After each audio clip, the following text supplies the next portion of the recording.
Welcome to IDB, everyone. Andrew here with the REMIX, which is V-Moda's first Bluetooth speaker. They are known for some great headphones. I literally had some of these ages ago and I loved them.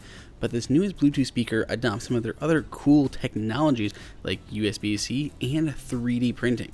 That's right, you can actually customize this with 3D printing to make it just the speaker that you want. Of course, all of that cool tech doesn't really mean anything if the speaker itself kind of sucks, both in build quality and as far as sound goes. We're going to take a look at all of that and how to replace certain parts of this with those 3D printed options. Inside the box, which is also kind of a cool design box, just like a small thing there, you have the speaker itself, some instruction, getting started guides, as well as a little box of accessories that are definitely going to prove useful. Inside of that little box, there are a number of things that you could use or could not use, but one thing you're definitely going to need, and that's going to be the charging cable. But unfortunately, it doesn't come with an actual power adapter, so you'll need to find your own USB port. They're all encased in their own little bags, and they're all kind of custom made for the most part accessories. They're not anything that you're going to find kind of off the shelf. They're more or less ones that they've custom made for their speakers. So you're going to have a few things, which is the V-Moda rings, and these are going to go around the edge. These are just ways to customize it. So it's got a black body and black ones on there, but you can replace them with the red ones. And we have a braided headphone jack cable, aux cable, which you can use to daisy chain or plug your devices straight into the speaker. And then we have a USB-C cable to USB-A cable. And this is probably one of my biggest downsides to the cable itself. It is not a pure USB-C to USB-C cable, and that's not really a problem by itself. That's probably fine. And this cable here, it's for charging only, no data. You're just using this to charge your speaker. Not a big deal, but unfortunately, you cannot use a USB-C cable to USB-C cable with the speaker. So like if the one that comes with your MacBook, it doesn't work. It doesn't charge over USB-C PD. It just uses the kind of standard USB protocol, and you have to use a USB-C to USB-A cable to charge it, or at least to find a specific USB-C cable that may work with it. That's definitely a downside. It's like, oh yeah, future thinking, USB-C, reversible, stronger, better, but also you have to use USB-A, so you're still going to need to have one of those cables or adapters around, just FYI.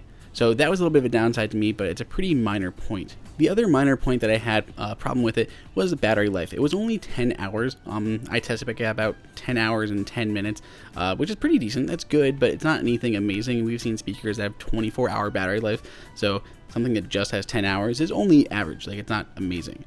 A couple really cool features though is this vamp, which is the V-Moda amplifier that you can use for headphones. So if you have some headphones that aren't loud enough, need some more power, need some more oomph, you can go ahead and plug them into here and then go from your phone to here, then from here to your headphones, and you'll get even more power and more audio out of your speakers. So it's really neat they built that in. There's some little nice orange light as you have that plugged in. Just a nice consideration, something else that you can do with the speaker other than just use it for listening to audio loudly in your room. So let's take a look at some of the 3D printed components that you can do here. So the biggest one, the most common one, is going to be the grill along the front. It has one installed by default, and it is metal compared to the 3D printed ones, which are obviously not. The first one that's built in here is really nice. It's got a little matte little piece of fabric behind it that is nice to keep kind of debris out of the speaker, but that's the built-in one. And you may want to customize that, and luckily that's something you can do. Swapping it out is a little convoluted the first time, but we're going to walk through together, and it actually is really easy. You're going to take off those V-Moda silicone rings, which not only keep everything kind of together, they act as feet going on the bottom, prevent it from moving around and stuff, and act kind of like a vibration reducer as it's playing music. And below those, you have a set of 4 screws, 2 on the top and 2 on the bottom on each side. I'm going to use one of my new favorite toys, which is this Wow Stick, which is a electric screwdriver. It's kind of fun. So we're going to use this to go ahead and remove those screws. You can use whatever tool you want. I like this one, and I also like my iFixit toolkit that we've covered in the past. Both are really great options, but you do need kind of one of those hex screw heads to be able to remove this. So it's not just a standard like Phillips. It is one of those star-shaped screws, which is a little bit annoying. Once you go ahead and remove all 4 of the screws, make sure you do not lose them.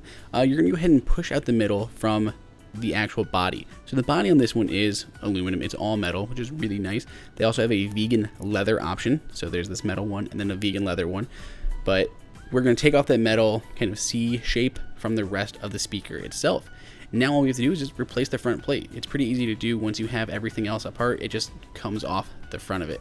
Very easy, and you can just put your new one on. While we have this open though, you can see the two mids and the tweeters, and then we have the actual bass there in the center. So we have two different 3D components that we can look at today. We have different grills. They're both just white 3D printed. This one's a bit ornate for my liking, but I do like kind of the modern design of this one here. So this is the one we're going to go ahead and install back on the speaker, and we're just going to use that for kind of the rest of the review. It's definitely my favorite of them, but you can also replace ones that go on the ends. You can add like feet to it so it rises up in the air, and you can put on custom end caps. And you can design all of that on the V-Moda website, so it makes it really easy to customize those. Unfortunately, you cannot 3D print them yourselves. I don't know why, because you can literally get those printed at office supply stores now. You can buy 3D printers at Best Buy and just do it yourself. We have one. I would love to have printed my own 3D parts here and kind of demoed it for you, but that is not an option. They're not that hard to measure and print yourself, so that's definitely something you can do, but it seems like an odd limitation on such a cool, forward-thinking speaker. So let's go ahead and get into the actual Bluetooth performance and audio quality. Bluetooth performance was a little on the weak side. It was only about 30-foot range. That was a really solid connection. We've seen more that can get a lot further than that, especially on such a high-tech speaker. Bluetooth range, not the most amazing, but within that 30 feet, the connection was extremely strong and quality was absolutely great. Audio quality was by far above average for a Bluetooth speaker. I mean, this is definitely going for the premium market, and they do come with a premium sound, which is what you'd probably expect from V-Moda. Their headphones have always been on the premium side of things. The bass is definitely more oomph than I was expecting. I mean, we've looked at other premium speakers that I absolutely love, like the Marshall Stockwell, and while it's a great speaker, the bass was definitely missing on some of the more bass heavy songs. So anything that a lot of people are listening to today, a lot of rap music or pop music or dance music, anything like that is going to do a lot better on something like this REMIX speaker than they would on the Marshall Stockwell, just because of the different genres of what they're looking for. This is for today's music, kind of pop and all that kind of stuff, whereas the Marshall's aimed for more rock and classic and kind of that vintage style of music. Highs were crisp and mids were definitely coming through. I was very impressed with the audio quality of this speaker, far more impressive than what I expected it to be. Overall, this is a fantastic speaker with just some minor annoyances that stop it from being one of the best ones, if not the best, that we've got to try out. If you want to pick one up, you can find a link for it below in the description. Let us know what you think or what your favorite speaker is down in the comments. Subscribe, give us a thumbs up. Till next time, it is Andrew for IDB.